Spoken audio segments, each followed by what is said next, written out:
What is going on, guys? Hope you're having a wonderful day.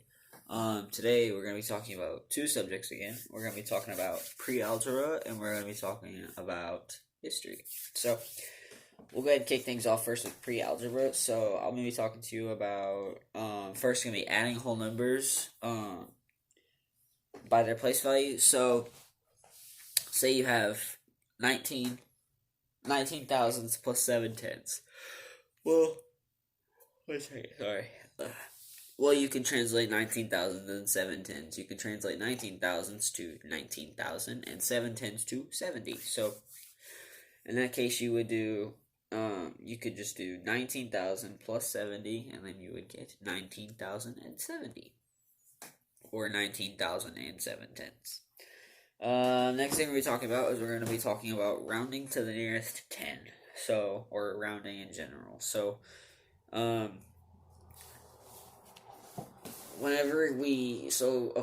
so you say you want to know roughly how much of something somebody has. Say one person has 30 of something or 32 of something and one person has 57 of something.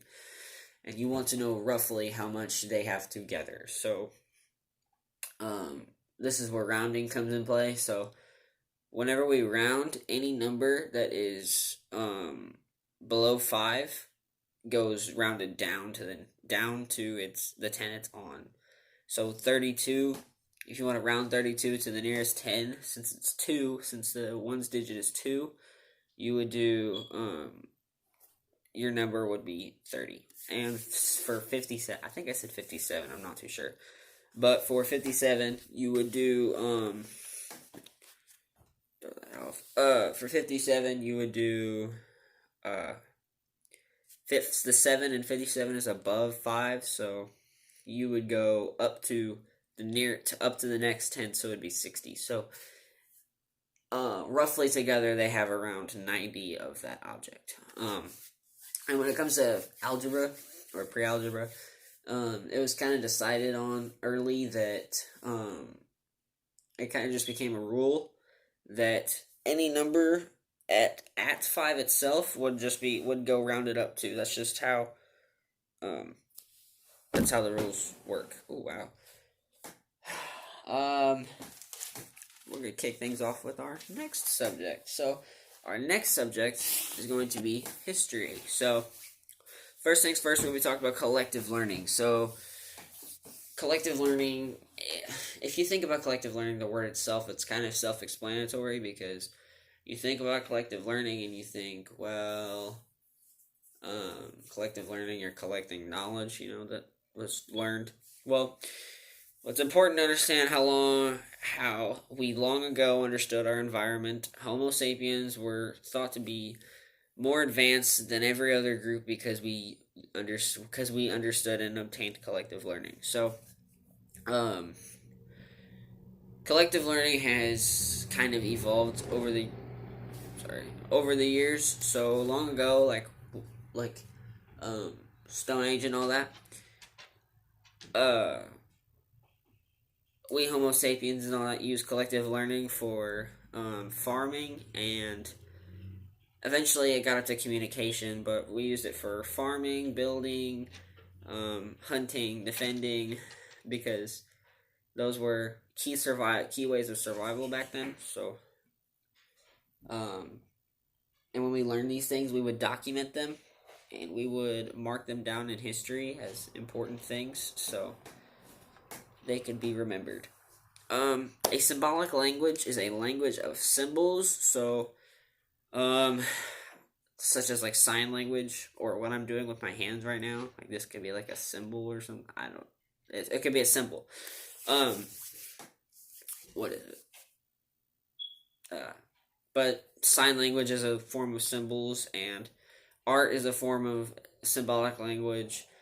Architecture is a form of symbolic language. There's a bunch of different forms of symbolic language. Progressive learning. So progressive learning is also self-explanatory. Progressive learning is how our learning itself has progressed over the years by developing our thoughts or ideas. Think about it. Okay, think about it. Whenever we are younger, like first grade, second grade, we have these ideas of how the world is. Maybe some of you don't. Maybe some of you do. But we have these ideas of how the world is. And as we get older and as we understand life more, our thoughts progress and our learning progresses, and we see more of what the world is and what we could be in the world. So, progressive learning does exist, and like I said, we learn different things or change our opinions as we get older. That's just how it goes. The next thing we're going to be talking about is we're going to be talking about a time frame. So, a time frame is a moment in history that was documented. So, time frames are very useful, but they can also be kind of unreliable because time frames are used only when one historian views it as important. So, if they could have viewed a date in history as important that not many other people view as important. So that's where they can become unreliable. But there are three different types of time frames. There is a communities time frame, a production and distribution time frame, and a networks time frame. For here, I can put one under what is it? I can put one thing under the production and distribution time frame. So if you think about it, how our work industry has changed. We went from like these big factories that we were hiring young children, low pay, and just think about how much our work environment has changed. That is one that can go underneath the production and distribution time frame. Another one that can go underneath two of them actually, and actually using two or more time frames is actually very useful as well, because it can help you connect ideas into three different sections, so they all connect into one, and it makes your idea more abstract and better.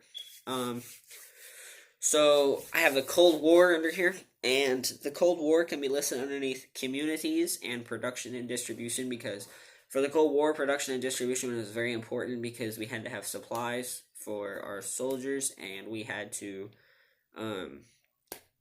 distribute these supplies. And communities is very important because we ourselves are a community. The United States is a community, and it involved multiple communities.